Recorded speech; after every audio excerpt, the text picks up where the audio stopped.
예배를 시작하시도록 하겠습니다.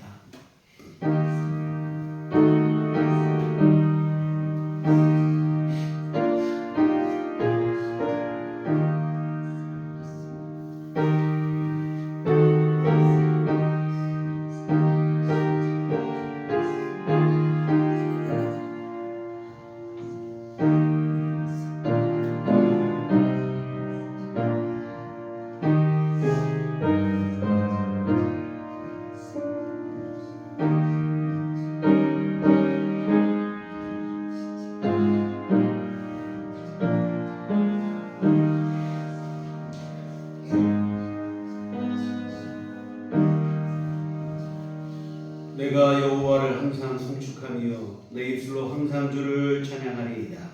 내 영혼아 여호와를 자랑하리이다. 곤고한 자들이 이를 듣고 기뻐하리로다. 나와 함께 여호와를 광대하시다 하며 함께 그의 이름을 높이세. 내가 여호와께 간구하며 내게 응답하시고 내 모든 두려움에서 나를 건지셨도다. 이 곤고한 자가 부르짖음에 여호와께서 들으시고 그의 모든 환난에서 구원하셨도다. 아멘. 자리에 일어나셔서 찬송가 8장 함께 찬송하시겠습니다.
전능하사 천지를 만드신 하나님 아버지를 내가 믿사오며 그 외아들 우리 주 예수 그리스도를 믿사오니 이는 성령으로 있게 하사 동정녀 마리아에게 나시고 본디오 빌라도에게 고난을 받으사 십자가에 못 박혀 죽으시고 장사한 지 사흘 만에 죽은 자 가운데서 다시 살아나시며 하늘에로서 전능하신 하나님 분에 앉아 계시다가 저리로서 산 자와 죽은 자를 심판하러 오시리라. 싸우며 거룩한 공예와 성도가 서로 교통하는 것과 죄를 사하여 주시는 것과 몸이 다시 사는 것과 영원히 사는 것을 믿사옵나이다. 아멘. 정지교독은 교독문 75번 마태복음 6장 말씀을 함께 교독하시도록 하겠습니다. 그러므로 내가 너희에게 이르노니 목숨을 위하여 무엇을 먹을까 무엇을 마실까 몸을 위하여 무엇을 입을까 염려하지 말라. 목숨이 음식보다 중하지 아니하며 몸이 의복보다 중하지 아니하냐. 공중의 새를 보라. 심지도 않고 거두지도 않고 창고에 모아들이지도 아니하되 너희 하늘 아버지께서 기르시나니 너희는 이것들보다 귀하지 아니하냐. 너희 중에 누가 염려함으로 그 키를 한 자라도 더 할 수 있겠느냐. 또 너희가 어찌 의복을 위하여 염려하느냐. 그레베 가파가 어떻게 자라는가 생각하여 보라. 수고도 아니하고 객상도 아니하느니라. 그러므로 염려하여 이르기를 무엇을 먹을까 무엇을 마실까 무엇을 입을까 하지 말라. 이는 다 이방인들이 구하는 것이라. 너희 하늘 아버지께서 이 모든 것이 너희에게 있어야 할 줄을 아시느니라. 그런즉 너희는 먼저 그의 나라와 그의 의를 구하라. 그리하면 이 모든 것을 너희에게 더하시리라. 아멘. 오늘은 찬송가 1장입니다.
하나님 아버지, 오늘도 하나님을 믿는 자들에게 주님의 나라를 허락하시고 아직도 하나님을 모르는 이 세상 사람들과 구별하셔서 우리들을 주님의 전으로 나오게 하심을 진심으로 감사합니다.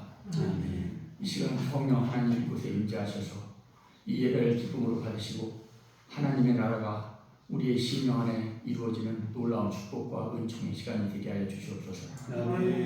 이 시간 우리의 하루하루 살아가는 날들이 주님의 영광보다는 자신의 영광을 구하기에 급급하지는 않았는지 이 시간 되돌아보게 하여 주시옵소서. 우리들이 매사에 주님의 뜻에 순종하기보다는 교만하고 탐을 푸는 시선으로 우리의 이익에만 탐닉하며 행동하지 않았는지 이 시간 되돌아보게 하여 주시옵소서. 예수님을 통하여 우리들에게 구원의 은혜와 진리를 주셨사오니 우리의 심령이 정결함과 진실한 영으로 매일매일 새롭게 하시고 거듭나게 하여 주시옵소서. 존귀하신 여호와 하나님이 매 순간 우리 삶에 우선순위가 되게 하시고 중심이 되게 하여 주시옵소서. 아침에 눈을 뜨고 하루 일상을 보내고 잠자리에 드는 순간까지 우리 심령에 하나님이 떠나지 않고 우리와 함께 하심을 믿고 기도하는 마음으로 살아가게 하여 주시옵소서. 하나님의 사랑하신 우리들 교회와 성도들 위하여 기도합니다. 우리들 교회가 참된 하나님의 교회가 되게 하시고 이 세상의 많은 교회들 가운데 성결된 교회가 되게 하시며 하나님의 전신갑주를 입고 당면한 어려운 문제들을 뚫고 승리하며 십자가의 길을 담대하게 걸어나가는 거룩한 교회와 성도가 되게 해 주시옵소서. 모든 성도들이 이 땅에 상급을 쌓아가기 위해서 하나님을 배반하는 삶에서 벗어나 늘 하늘에 상급을 쌓아가기 위해서 참된 마음으로 하나님을 섬기고 교회를 섬기며 믿음 안에서 하나가 되게 하여 주시옵소서. 예수 그리스도 안에서 사랑으로 화합케 하시고 늘 하늘의 소망을 두며 천국 복음을 전파하는 우리들 교회와 성도가 되게 하여 주시옵소서. 또한 우리들 교회 하나님께 간절히 간구하는 성도들이 있습니다. 육신의 질병으로 고통받는 성도들에게 하나님 하나님의 치유의 손길이 임하사 완치시켜 주시고 경제적 빈부를 위하여 고통받고 있는 성도들에게는 풍성한 물질로 채워 주시옵소서. 믿음의 시련과 인간관계로 시험받고 있는 성도들을 하나님의 강한 손으로 붙잡아 주시고 이들의 간구하는 기도가 응답받고 회복되어지는 하나님의 축복을 내려 주시옵소서. 평강의 여호 하나님 아버지, 이날까지 우리 대한민국을 사랑하셔서 우리 국민들이 전쟁이 없는 평화의 나라를 구축하며 살아갈 수 있게 하시니 감사합니다. 그러나 작금의 우크라이나에서 이스라엘에서 전쟁으로 잔인한 살기 자행되고 있는 이 끔찍하고 무서운 상황을 주님께서 살피시고 주님의 권능의 손으로 전쟁을 멈추게 하시며 전쟁을 자행하고 있는 악한 사탄의 무리들을 전능하신 주님의 손으로 물리쳐 주셔서 저들 안에 성령님이 들어오심으로 말미암아 이 전쟁들이 평화의 나팔 소리로 말미암아 멈추게 하여 주시옵소서. 종교 간의 다툼과 불화가 사라지고 함께 하나님을 섬기는 믿음의 역사가 이 세상에 나타나게 인도하여 주시옵소서. 이 시간 말씀을 전하실 목사님을 권능으로 붙잡아 주셔서 우리 심령의 믿음의 선한 씨앗들이 싹트는 귀한 말씀이 되게 하여 주시옵소서. 언제나 우리와 함께 동행하시며 변함없이 사랑하시는 존귀하신 예수 그리스도 이름으로 간절히 기도드렸습니다. 아멘.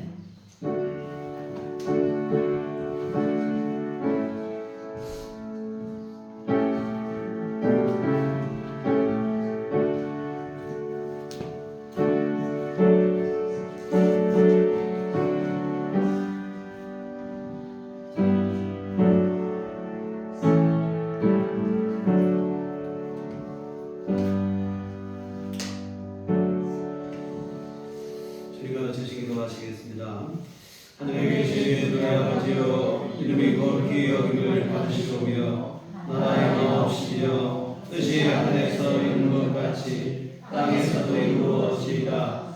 오늘날 우리에게 구할 양식을 주옵시고 우리가 우리에게 죄 지은 자를 사하여 준 것 같이 우리의 죄를 사하여 주옵시고 우리를 시험에 들게 하지 마옵시고 다만 악에서 구하옵소서. 내 나라와 권세와 영광이 아버지께 영원히 있사옵나이다.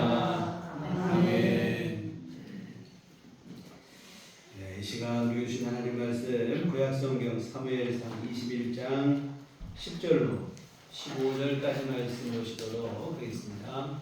사무엘상 21장 10절에서 15절까지 말씀 다같이 한 목소리로 합독하시도록 하겠습니다. 그날에 다윗이 사울을 두려워하여 일어나 도망하여 가도왕 아게스에게로 가니 아게스의 신하들이 아게스에게 말하되 이는 그 땅의 왕 다윗이 아니니까 무리가 춤추며 이 사람의 일을 고려하여 이르되 사울이 죽인 자는 천천히요 다윗은 만만히보다 하지 아니하였나이까 하니라. 다윗이 이 말을 그의 마음에 두고 가도왕 아기스를 심히 두려워하여 그들 앞에서 그의 행동을 변하여 미친 채하고 대문짝에게 끄적거리며 침을 수염에 흘리매 아기스가 그의 신하에게 이르되 너희도 보거니와 이 사람이 미치고 왕이로다. 어찌하여 그를 내게로 데려왔느냐. 내게 미치광이가 부족하여서 너희가 이 자를 데려다가 내 앞에서 미친 짓을 하게 하느냐. 이 자가 어찌 내 집에 들어오겠느냐 하니라. 아멘. 우리 주님의 은총과 평강이 교회 여러분과 늘 함께 하시기를 기원합니다. 아멘.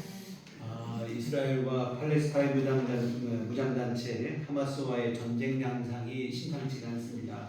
물론 그동안에도 크고 작은 충돌이 여러 차례 있었습니다만 그러나 근본 충돌은 예사롭지가 않습니다. 이미 너무 많은 사상자를 냈고 민간 지역에까지 무차별 폭격을 가하며 양측 모두 감정이 극도로 고조된 상태입니다. 중동의 화약고가 폭발하는 것은 아닌지 온 세계가 걱정하고 있는데요. 그런데 이 전쟁의 뿌리를 찾아가 보면 지금 우리가 살펴보고 있는 말씀 중에 있습니다. 사울왕 때부터 이스라엘과 적대 관계에 있던 블레셋의 후손이 바로 이제 팔레스타인이라는 것은 블레셋의 땅이라 뭐 이런 뜻이라고 합니다. 연일 뉴스에 오르내리는 가자지구, 성경에 나오는 이 블레셋의 터물인 가사 땅입니다. 여하튼 가자지구는 팔레스타인 자치구인데 말이 좋아서 팔레스타인 종족들에게 자치 지역으로 이스라엘에서 구별을 해줬지만 사실은 세계에서 가장 악명 높은 큰 감옥이라 이렇게 볼 수가 있어요. 높은 분리장벽, 엄청난 높이 분리장벽 안에 갇혀서 철저한 이스라엘의 감시와 통제 속에서 살아가는 것입니다. 그런데 눌려진 스프링이라고 하는 것은 언젠가 반드시 튀어오르기 마련이죠. 결국 근본과 같은 충돌이 벌어지게 됐는데 참 쉽지 않은 일이라는 생각이 들어요. 땅은 하나인데 주인이라고 주장하는 사람은 둘두 나라가 있으니 이게 해결이 쉽지 않죠. 서로 내 땅이라고 하니까. 여하튼 그러나 우리가 생각할 것은 복수는 또 다른 복수를 불러올 따름이라는 것을 명심하며 평화롭게 해결할 지혜를 함께 좀 모았으면 좋겠다는 바람을 갖습니다. 여하튼 더 이상의 무고한 민간인 사상자들이 발생하지 않기를 바라고, 아울러 아직도 전쟁 중인 곳이 지구촌 곳곳에 있는데 평화가 이끌길 뿐만 아니라 우리 땅도 지금 우리가 평화를 누리고 있지만 이게 언제 어떻게 될지 모르는 휴전 상태입니다. 정말 한반도에도 항구적 평화가 정착되기를 위해서 또 함께 기도하고 해야 될 일이라고 생각이 되어집니다. 우리 지난 시간까지 우리가 보신 내용 보면 다윗은 요나단을 통해서 사울 왕이 자신을 죽이려고 한다는 그 진심을 알게 됐어요. 그 전까지는 사울 왕이 갑작스럽게 나를 죽이려고 하는 건가 아닌가 뭐 이런 생각이 있었는데 자신을 죽이려고 한다는 그 의중을 정확하게 간파할 수 있게 되었습니다. 이에 다윗은 더 이상 사울과 함께 그의 신하로 자기가 지낼 수 없다는 판단을 내리고 본격적으로 도피 생활을 시작을 합니다. 근데 이 도피 생활이 얼마나 급작스럽게 갑자기 되어졌는지 아무 준비를 하지 못하고 시작이 됐어요. 살기 위해 도망을 나왔는데 당장 아무 준비가 없다 보니까 끼니부터 걱정인 거예요. 이에 다윗은 급한 대로 평소 알게 지내던 제사장 아히멜렉을 찾아가서 먹을 것을 요청을 했습니다. 그래서 약간의 도움을 받아요. 그런데 이 도움이라고 하는 것이 임시 방편일 뿐이지 이게 완전한 해결이 아니거든요. 앞으로 도피 생활을 어떻게 해나가야 될지 다윗이 참 막막하기만 합니다. 이때 다윗이 생각한 게 뭐냐면 사울왕의 힘이 닿지 않는 곳이 어딜까? 내가 어디로 도망가면 사울왕이 더 이상 나를 쫓아오지 못할까? 생각해낸 게 바로 뭐냐면 블레셋 땅으로 도망가자 하는 생각이었어요. 오늘 10절에 보면 그날에 다윗이 사울을 두려워하여 일어나 도망하여 가드왕 아기스에게로 가니, 어찌 보면 스스로 이게 적대국에 들어갔으니 호랑이 굴에 들어간 꼴이 되어지지만 호랑이 굴에 들어가는 것이 위험한 일이긴 하지만 거기서 잘만 되면 가장 안전할 수도 있어요. 호랑이보다 무서운 맹수가 없기 때문에 거기를 공격할 자가 없잖아요. 마찬가지로 블레셋 땅에 들어가는 게 위험한 일이긴 하지만 자리를 잡을 수만 있다면 사울의 추적을 피할 수 있는 최적의 장소가 바로 블레셋이나 이렇습니다. 그런데 문제는 블레셋 땅 안에서 다윗이 이미 너무 유명해졌다는 게 문제입니다. 아무도 모를 줄 아는데 아기스의 신하들, 아기스 왕의 신하들이 다윗을 단번에 알아봐요. 11절에 보면 아기스의 신하들이 아기스에게 말하되 이는 그 땅의 왕 다윗이 아니니까 무리가 춤추며 이 사람의 일을 노래하였되 사울이 죽인 자는 천천히 다윗은 만만히도 하지 아니하였나이까 한지라. 다윗이 갔더니 다윗을 단번에 알아보는 거예요. 골리앗을 물리친 이스라엘의 장수가 아니냐 하면 단번에 알아봅니다. 이와 같은 아기스의 왕의 신하들이 다윗을 알아보고는 경계를 합니다. 순간 다윗이 너무 당혹스럽죠. 이미 블레셋 땅에 왔는데 그 땅 사람은 자기를 알아보니까 두려울 수밖에 없지. 이거 도망갈 수도 없고 어쩔 수도 없고. 여하튼 여우를 피하려다가 호랑이를 만난 그런 격이 되고 말았습니다. 절체절명의 순간이죠. 순간 다윗이 기지를 발휘합니다. 13절에 보면 그들 앞에서 그의 행동을 변하여 미친 채 하고 대문짝에 그적거리며 침을 수염에 흘리네. 다윗이 순간 갑자기 행동을 변해서 미친 사람 흉내를 내는데 수염에 침을 질질 흘리고 대문에 나가는 알 수 없는 글자를 손으로 끄적끄적 거리기 시작합니다. 마치 정신 상한 사람처럼 흉내를 내요. 이런 모습을 보고 아기스 왕은 이런 사람이 무슨 다윗이냐, 이거 미친 왕이 아니냐. 14절 말씀 보면 아기스가 그의 신하들에게 이르되 너희도 보거니와 이 사람이 미치광이로다. 어찌하여 그를 내게로 데려왔느냐. 내게 미치광이가 부족하여서 너희가 이 자를 데려다가 내 앞에서 미친 짓을 하게 하느냐. 이 자가 어찌 내 집에 들어오겠느냐 아니라. 미친 사람 흉내로 죽음의 길을 간신히 다윗이 모면하게 된 거예요. 아기스 왕이 미친 사람 아니냐 쫓아내라 하고 썩 쫓아내서 다윗이 쫓겨나면서 간신히 살아났어요. 참 가련한 모습이에요. 목숨을 구하긴 했지만 정말 목숨을 구걸하기 위해서 정신나간 미친 사람 흉내까지 다 내고 있으니 참 신세가 가련하죠. 죽을 위기에서 간신히 목숨을 부지했으니 일단은 안도감이 있을 거예요. 천만다행이라는 마음이 있겠죠. 그러나 이런 생각은 잠시고 이내 마음속에 찾아온 게 뭐냐면 모멸감과 수치감이 찾아오는 거예요. 어쩌다 내가 이 지경이 됐나. 미친 사람 흉내까지 내며 목숨을 구걸하는 신세감이 없는가. 자괴감이 들죠. 그러나 여러분 이 자괴감과 모멸감도 문제지만 더 큰 문제가 남아있어요. 뭐냐면 도피 생활이 아직 끝나지 않았다고 하는 사실입니다. 일단 지금 급한 불만 간신히 끈 거지 문제가 완전히 해결된 게 아니에요. 도피 생활은 여전합니다. 사울은 살기가 든든한데 이러한 사울의 압박과 추격 앞에 다윗의 힘은 너무 미약하기만 하다 이 말이죠. 이제 막 시작된 이 도피 생활이 언제 끝날지 기약도 없어요. 여러분 우리가 어떤 문제를 만났을 때 언제 끝난다고 하는 생각이 있으면 그래도 인내를 하는 거예요. 그런데 언제 끝날지 모를 때 이게 우리 마음을 더 힘들게 하고 아프게 합니다. 막막하고 답답하고 앞이 캄캄하고 낙심과 원망과 불평이 나오기 딱 좋은 상황이 지금 다윗의 상황입니다.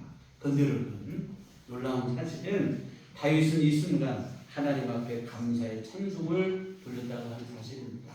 오늘 본문은 이렇게 끝나고 있지만 성경에 보면 시편에 보면 시편 34편에 보면 이 시편 34편이 바로 뭐냐면 다윗이 미친 채 하여서 간신히 목숨을 구걸했을 그때 쓴 시편이에요. 시편 34편 표제에 보면 이런 말이 있습니다. 다윗이 아비멜렉 앞에서 미친 채 하다가 쫓겨나서 지은 시라고 하는 표제가 붙어 있어요. 그런데 여러분 이 시편 34편을 이런 배경에 대한 지식 없이 여러분이 한번 먼저 읽어보시면 이게 엄청난 구원의 역사를 잇고 쓴 감사와 감격의 찬송 같은 느낌이 들어요. 전혀 이게 미친 사람 흉내내서 간신히 목숨 구걸하니에 노래 같지가 않습니다. 감사와 찬송으로 가득 차 있어요. 대단한 믿음입니다. 우리 같으면 어떡하겠습니까? 잠깐은 내가 살았으니 다행이다 하겠지만 내가 이렇게까지 살아야 된다. 내가 잘못한 게 뭐가 있나? 하나님의 영광을 위해서 골리앗과 싸운 것밖에 없는데 내가 왜 이렇게 됐나? 원망이 나오잖아요. 다윗은 그 순간에 하나님 앞에 감사의 찬송을 고백하는 줄 믿습니다.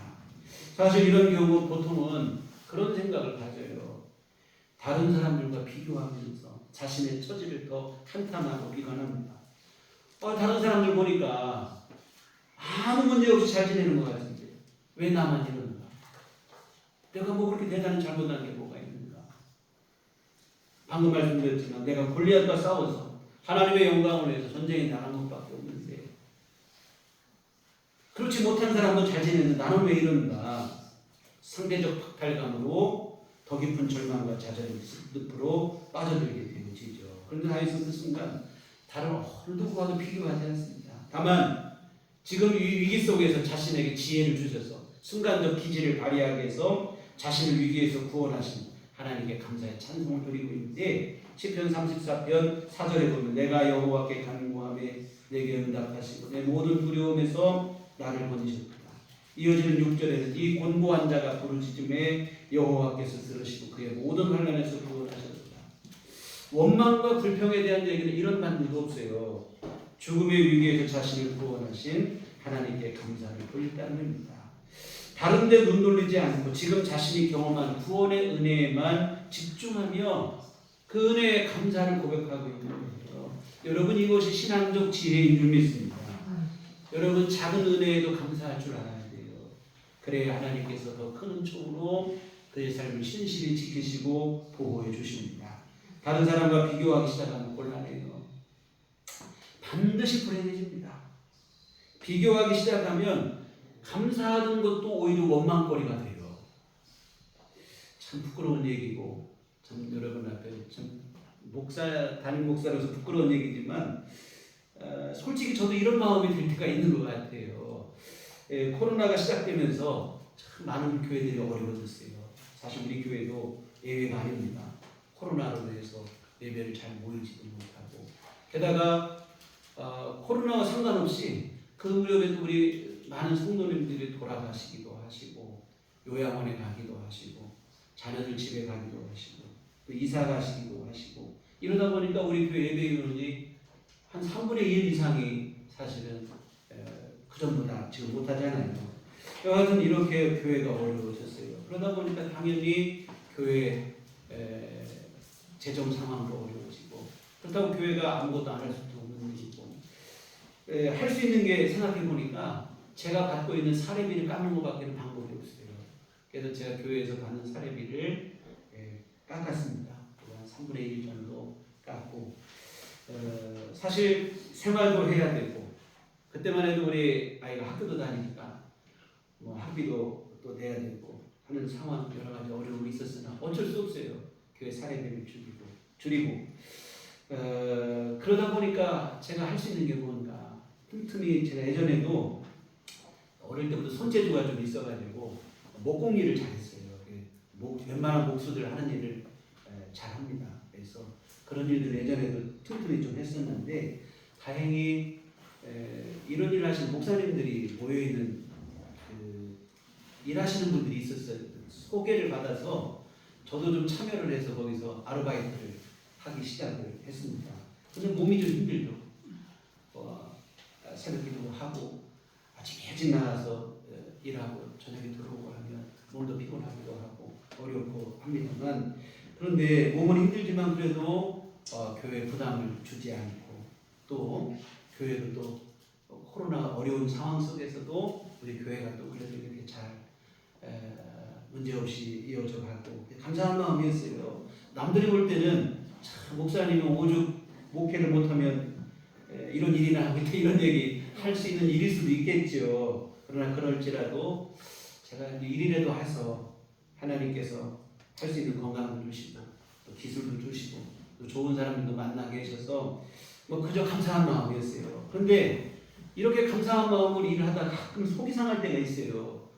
참 이런 얘기 드리면 안 되는데, 부모님 잘 만나서 큰 교회를 물려받고 목회하시는 목사님들이 있어요.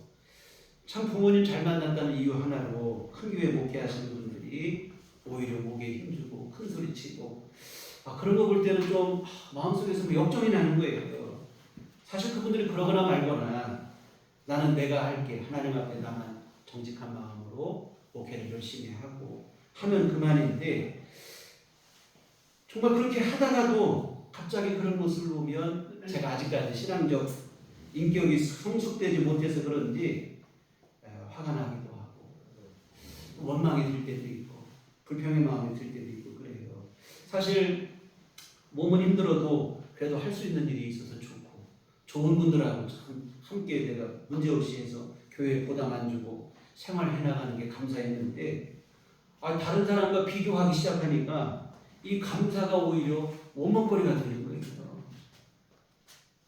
감사하다고 고백했던 감사의 조건마저도 오히려 원망과 불평의 조건이 돼요.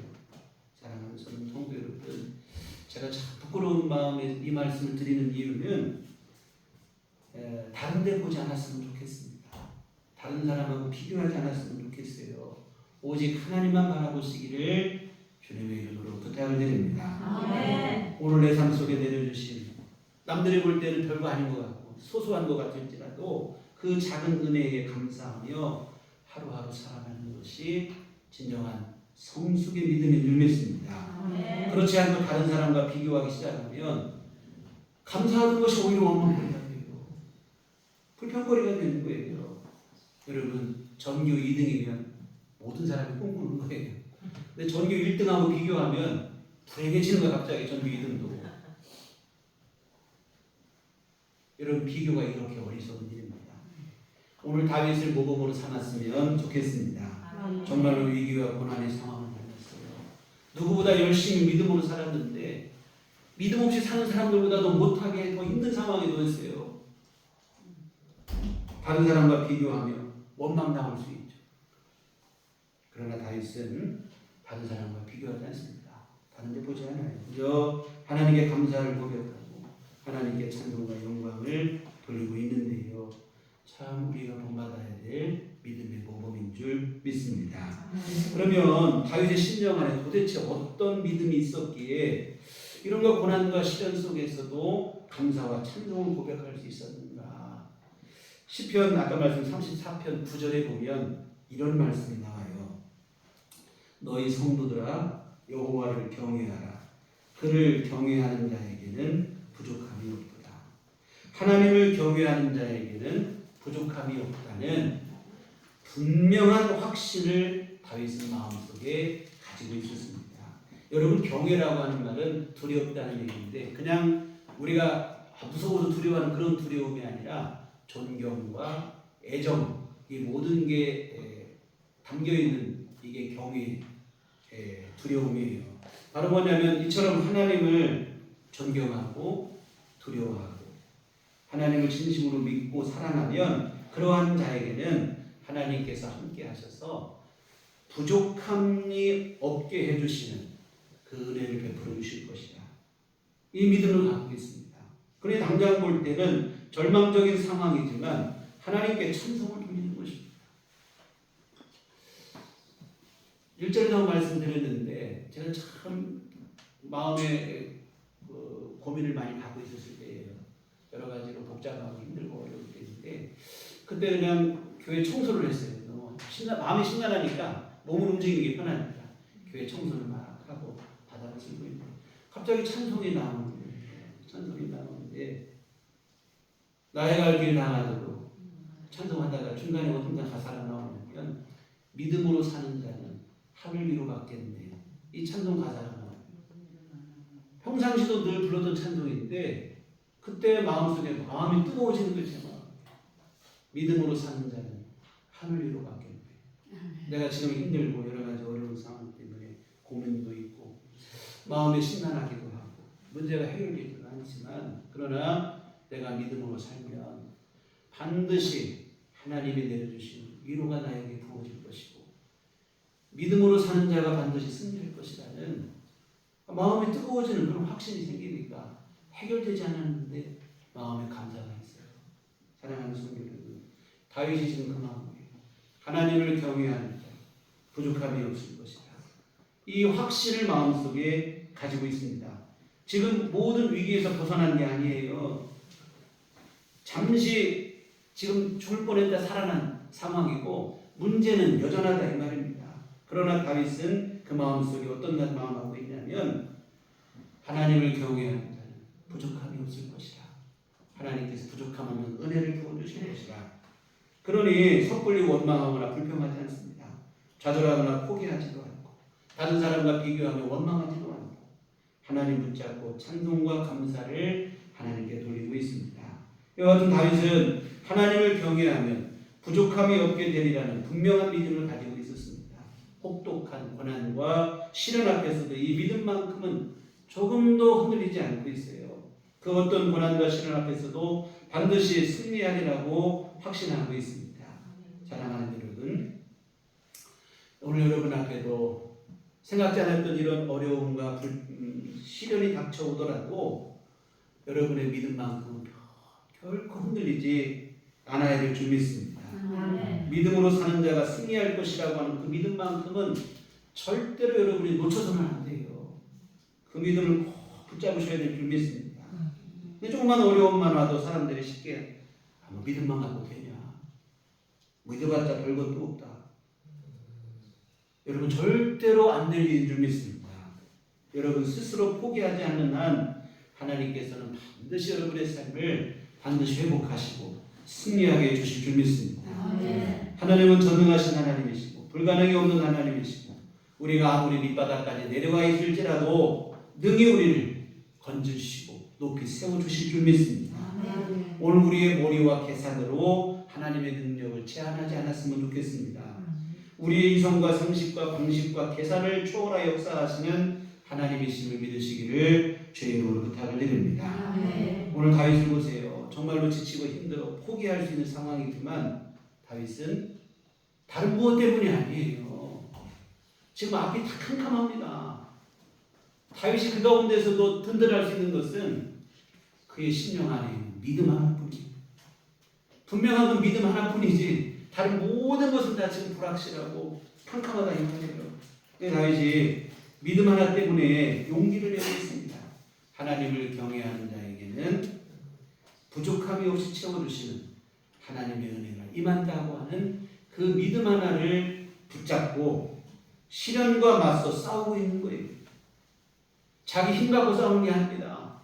이 믿음 하나 갖고 싸우는 거예요. 결국 다윗은 여러분 다 아시듯이 이 모든 시련을 이겨내시고 이스라엘의 임금이 되어진 줄 믿습니다. 그리고 다윗은 훗날 이런 고백을 해요. 여러분 다 아시는 여호와는 나의 목자시니 내게 부족함이 없으리이다. 이 시편 23편은 많은 성경학자들은 다윗이 인생의 황혼역에서 자신이 살아온 삶을 회상하며 한 고백이라고 생각을 하는데 다윗이 자신의 인상을 돌아보며 하는 말이 뭐냐면 우여곡절이 많았죠. 참 여러 어려움도 많았는데 하나님께서 친히 목자가 되주셔서 내가 부족할 것이 없이 살았다. 이런 고백을 하는데 아까 말씀드린 말씀 그대로입니다. 하나님을 경외하는 자에게는 부족함이 없으리라. 여러분 하나님을 경외하는 믿음으로 살았더니 하나님이 친히 목자가 되셔서 보호해 주심으로 말미암아 부족한 것이 없는 그러한 삶을 살게 되어진 줄 믿습니다. 사랑하는 성도 여러분, 하나님을 경외하시기 바랍니다. 시련과 고난 중에라도 구원을 얻게 될 것이고 모든 어려움을 반드시 이기고 승리하게 되어질 줄 믿습니다. 하나님을 경외하는 자가 부족함이 없는 은혜를 누리게 되어질 줄 믿습니다. 그러면 하나님을 경외한다. 아까 말씀드릴 때 뭐 존경심, 두려움, 애정 이 모든 게 복합된 게 경외라고 했는데 그러면 하나님을 경외하는 것 그래도 좀 너무 피상적이에요. 하나님을 경외하는 게 구체적으로 뭔가 그 방법에 대해서 알고 싶은데 다윗은 시편 34편 아까 그 시편에서 하나님을 경외하는 법에 대해서 우리에게 가르쳐주고 있어요. 시편 34편 11절에 보면 너희 자녀들아 와서 내 말을 들으라. 내가 여호와를 경외하는 법을 너희에게 가르치리로다. 하나님을 경외하는 법을 내가 가르쳐주겠다. 다윗이 이렇게 얘기합니다. 그리고 이어지는 13절과 14절에서 하나님을 경외하는 법을 이렇게 얘기하는데 내 혀를 악에게 금하며 내 입술을 거짓말에서 금할지어다. 악을 버리고 선을 행하며 화평을 찾아 따를지어다. 무슨 얘기냐면 악한 말 금하고 악을 금하고 선을 행하고 화평을 이루라. 이게 바로 하나님을 경외하는 법이다. 이것인데 이 말씀을 오늘 지금 다윗이 처해 있는 상황과 접목을 해서 한번 생각을 해보겠습니다. 여러분 지금 다윗이 당면한 상황 아까 말씀드린 것처럼 얼마나 절망적인 상황입니까? 죽음의 위기를 넘겼다고는 하지만 모든 위기가 완전히 끝난 게 아니잖아요. 도피 생활 여전합니다. 더 문제는 언제 끝날지 몰라요. 앞으로 얼마나 지금 같은 일을 더 만나게 될지 알 수가 없는 불확실한 상황입니다. 그런데 다윗은 이런 상황 속에서도 하나님을 경외하는 거예요. 그리고 하나님을 경외하는 게 뭐냐? 악한 말 하지 말아라. 악을 행하지 말아라. 선을 행하고 화평을 이루라. 이게 바로 하나님을 경외하는 일이에요. 여러분 절망의 순간 위기와 고난과 시련의 순간에 우리의 입을 함부로 열지 말아야 돼요. 또한 우리 그 순간에 우리의 행동을 섣불리 하지 말아야 됩니다. 악한 말을 금하고 악한 행동을 금하셔야 됩니다. 오히려 선을 행하고 화평을 이루어야 되는데 참 이게 쉽지는 않습니다. 그런데 여러분, 하나님을 경외하는 자는 그렇게 해야 된다는 거예요. 그리고 그게 바로 하나님을 경외하는 일이다. 여러분, 그 사람의 진정한 믿음은 언제 나타나는가 하면 사실 평상시보다 고난과 시련의 순간입니다. 그때에도 하나님을 경외하며 말과 행동을 절제하며 하나님의 뜻대로 선을 행할 수 있느냐? 그렇다면 그게 진짜 믿음인 줄 믿습니다. 그러나 평상시에 아무리 천사의 말을 하고 믿음 있는 것처럼 대단한 행동을 해도 조금만 어려우면 금방 꼬리를 내리고 자기 멋대로 말하고 원망과 불평을 늘어놓고 그런다면 그 사람의 믿음은 의심의 마음이에요. 많은 경우 믿음으로 잘하는 것 같다가 어려우면 금방 돌변하는 경우들이 있어요. 믿어봤자 별것도 없다고, 믿는다고 다 되냐고, 속된 말로 막 가는 것인데요. 여러분, 그러면 안 돼요. 한순간에 완전히 망가집니다. 사탄은 두 가지 방법으로 성도들을 공격합니다. 당근과 채찍을 적절히 사용할 줄 알아요. 달콤한 유혹과 미혹으로 죄짓게 해서 무너지게 하거나, 아니면 고난과 시련을 가해서 원망과 절망에 빠져서 무너지게 만들고, 오늘 본문의 상황은 두 번째죠. 후자예요. 채찍으로 우리를 미혹하는 것. 너 혼자 믿음 있다고 지켜봐야 소용없다.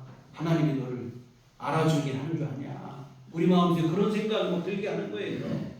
이제 모든 거 끝났다. 아무리 믿음 찾고 하나님 찾아봐도 소용없다. 혹시 여러분 안에 그런 마음이 들거든, 이거는 분명한 사탄의 거짓말이라 이 말입니다. 그 거짓말에 미혹되는 날에는 정말로 무너지는 거예요. 아무리 상황이 절망적이고 실망스러운 상황이라 할지라도 여러분이 붙잡아야 될 것은 어제나 오늘 영원히 변함없는 하나님 아버지의 진리의 말씀인 줄 믿습니다. 아멘. 하나님을 경외하는 마음으로 정말 여러분, 오늘 다윗이 권면하는 것처럼 우리의 입을 절제하고 악한 말을 금하고 우리의 행동을 삼가서 죄악을 금하셔야 될 줄 믿습니다. 오히려 선을 행하고 화평을 행해야 됩니다.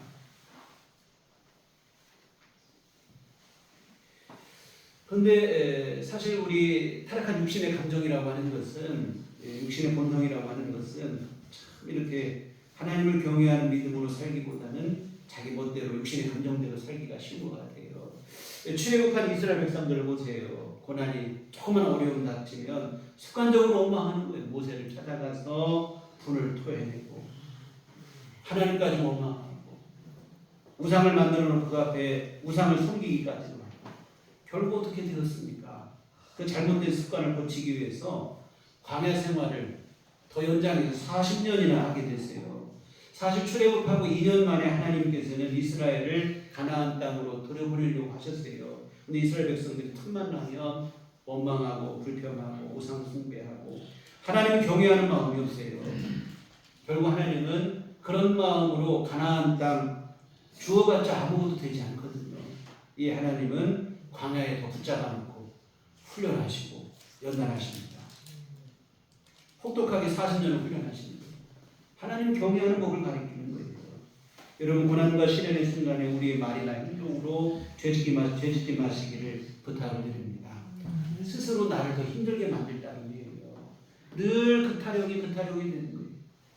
여러분, 고난과 시련이 다가올 때 분명한 믿음으로 그 고난과 시련을 훌쩍 뛰어넘어야 되는데, 그러지 못하면 계속 발목 잡혀서 넘어지고 또 넘어지고 늘 거기에서 그냥 실패하고 그렇게 되는 거예요. 벗어나지 믿음으로 뛰어넘기를 주님의 이름으로 부탁을 드립니다.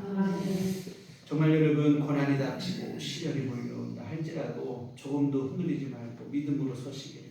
그래서 아까 다윗이 고백했던 것처럼 하나님을 경외하는 자는 반드시 하나님의 도움을 얻어서 부족함이 없는 은혜를 누리게 될 것이라는 그 믿음을 굳게 붙잡으시기를 부탁드립니다. 그리고 정말로 하나님을 경외하셔서 정말 여러분 육신의 감정대로 그냥 안 하셨으면 좋겠어요. 우리 막 성질대로 한번 해붙이면 속이나 시원할 것 같은데 그렇지도 못해요. 잠깐만 그렇지. 예전에 저희 시골집 살 때 옆집에 사시는 분이 부부싸움을 잘 했어요. 어머니 화가 나면 살림살이를 막 밖에 집어 던지는 거예요. 성질이 나니까 막 욕을 하면서 막 집어 던지는 거예요. 조금 지나고 나면 그 어머니도 밖에 바닥에 나와가지고 걷어가지고 설거지하고 다시 집어넣으라고 정신이 없어요. 여러분 우리가 육신의 성질대로 하면 당장 속 시원할 것 같지만 뒷감당이 더 어려운 거예요. 해결되는 것도 없어요. 여러분 성경 속의 위대한 믿음의 성도들은 하나같이 고난과 시련의 순간에 자신의 말을 절제하고 행동을 절제하며 믿음으로 살았어요. 요셉은 절망의 상황 속에서 죄짓지 않았습니다. 오히려 순결하고 거룩하게 살았고 결국 요셉을 하나님께서는 애굽의 총리가 되게 하시죠. 다니엘은 포로로 잡혀간 상황 속에서도 거룩하게 살기를 뜻을 정하여 다짐했다고 되어 있어요. 설렁설렁 대문대고 말만 많은 게 아니고 뜻을 정하여 다짐하고 각오를 했습니다. 욥 또한 여러분 모든 걸 다 잃어버렸어요. 절대적 고난 속에서도 그 입을 열어서 하나님을 원망하지 않았어요. 그 부인이 얼마나 답답한지 욥의 부인이 하나님을 저주하고 죽어버려라 이런 얘기를 하고 그 부인이 집을 나가버렸어요. 그런 상황에서도 욥은 그 입을 열어서 함부로 열어서 원망하지 않았어요. 오늘 본문의 다윗은 더 말할 것도 없고 모두 하나같이 고난과 시련의 때에 믿음을 지켰습니다. 하나님을 경외하는 마음으로 말과 행동을 삼갔습니다. 죄짓지 않기 위해 피나는 수고를 마다하지 않았습니다. 이것이 바로 승리의 비결인 줄 믿습니다. 여러분 성도의 영광은 고난을 이기고 얻는 영광인 줄 믿습니다. 그냥 여러분 아무 어려움 없이 온실 속에 화초처럼 꽃을 피우는 게 신앙의 영광이 아니에요. 여러분 신앙 안에 어려움이 있습니다. 고난이 있어요. 다윗이 시편 34편 19절에 이렇게 고백을 했습니다. 의인은 고난이 많으나 여호와께서 그의 모든 고난에서 건지시는가. 여러분 믿음으로 산다고 해서 고난이 없는 게 아니에요. 고난이 있죠. 성도의 영광은 그 고난을 믿음으로 이겨낸 것이 성도의 영광인 줄 믿습니다. 여러분 십자가 없는 영광이 없어요. 예수님의 십자가 있었기 때문에 부활의 영광이 있고 부활의 생명이 있는 줄 믿습니다. 고난 없는 영광이 없어요. 오늘 우리도 고난이 있고 어려움이 있고 있습니다. 그러나 여러분 믿음으로 나가면 승리하게 될 것이고 그것이 바로 성도의 영광인 줄 믿습니다. 사랑하는 성도 여러분, 시련과 고난 여러분 앞에 다가올 때 달갑지 않죠. 여러분 절대로 그것 때문에 죄짓지 마시기를 부탁을 드립니다. 되는 대로 막 살고 되는 대로 막 아무 말이나 막 하고 그렇게 하지 마세요. 힘들겠지만 하나님 앞에 무릎 꿇고 기도하시고 더욱 하나님을 믿음으로 붙잡으시길 그리고 선을 행하시기를 주의 이름으로 부탁을 드립니다. 이게 바로 하나님을 경외하는 것이고 이처럼 하나님을 경외하는 자는 부족함이 없는 은혜를 반드시 누리게 되어 있습니다. 모든 어려움이 이기고 승리하게 되어집니다. 어떤 고난과 시련에도 하나님을 경외하시고 그 경외하는 믿음으로 하나님 베풀어 주시는 은총을 누리시는 우리들 교회 온 교우들 다 되시기를 주님의 이름으로 축원합니다. 기도하시겠습니다. 하나님 아버지, 오늘 다윗이 말할 수 없는 어려움을 당하고 모멸감과 수치감이 들 수 있는 그런 상황 속에서도 하나님을 경외하는 자는 부족함이 없을 것이라는 그 믿음 하나로 하나님 앞에 찬송과 감사로 나아간 줄 믿습니다. 그랬더니 결국에는 여호와가 내 목자가 되시고 부족함이 없었다는 그 믿음의 고백으로 자신의 생을 정리할 수 있는 믿음의 삶을 사는 줄 믿습니다.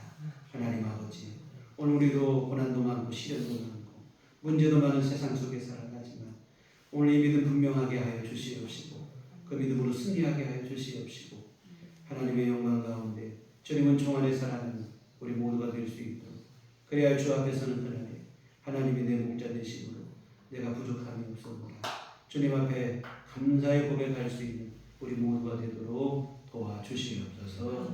예수님 이름으로 기도했습니다. 아멘. 찬송가 338장 찬송가 338장 찬송하시겠습니다.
주님 은혜를 감사합니다. 우리 삶 속에 함께 하시며 정말 힘들고 어려울 때에도 우리 안에 믿음 주시고 하나님을 아버지라 부르며 기도할 수 있도록 주께서 역사하시니 감사를 드립니다. 우리 하나님의 도우심 아래 우리와 같이 하나님의 돌보심 가운데서 살아갈 수 있는 귀한 은총을 내려주심을 진심으로 감사를 드리며 주님 앞에 이 헌금을 드립니다. 하나님 아버지 기뻐받아 주시옵소서. 이 헌금의 복을 내려주시어 하나님의 거룩하신 뜻을 이루게 하여 주시옵소서. 또한 아버지 하나님 정성껏 헌금한 모든 손길들 또한 아버지 하나님 오늘 시간과 정성과 몸과 마음을 들여 주님 앞에 예배하는 모든 심령들을 하나님 기뻐받아 주시옵소서. 하나님의 한량없는 주의 은총을 내려주시어서 오늘 귀한 말씀처럼 하나님을 경외하는 믿음 안에서 부족함이 없는 주의 은혜를 누리는 삶을 살아가도록 도와주시옵소서. 때로 어려움을 당한다 할지라도 믿음으로 이겨낼 수 있게 하여 주시옵시고 하나님 때문에 절망하거나 낙심하지 않게 하여 주시옵소서. 우리 주님으로 인해 용기를 내게 하시고 응원하시는 하나님을 힘입어 아버지 하나님 믿음으로 승리하는 삶을 살아가도록 주께서 도우시고 함께해 주시옵소서.